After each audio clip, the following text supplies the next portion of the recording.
এবারের অনূর্ধ্ব-19 এশিয়া কাপে রীতিমতো রাজত্ব করছে বাংলাদেশের যুবারা।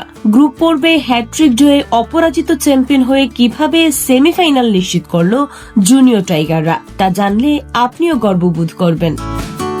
চলমান এসিসি অনূর্ধ্ব-19 এশিয়া কাপ 2025-এ গ্রুপ বি তে বাংলাদেশ খেলেছে 3টি ম্যাচ এবং শ্রীলঙ্কা, আফগানিস্তান ও নেপালের মতো দলকে হারিয়ে অর্জন করেছে পূর্ণ 6 পয়েন্ট।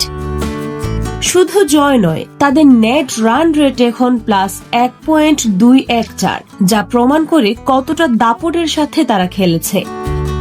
পয়েন্ট টেবিলের শীর্ষে থেকে সেমিফাইনালে পা রাখল বাংলাদেশ, যেখানে 4 পয়েন্ট নিয়ে শ্রীলঙ্কা হয়েছে দ্বিতীয়। অন্যদিকে টুর্নামেন্ট থেকে বিদায় নিয়েছে আফগানিস্তান ও নেপাল।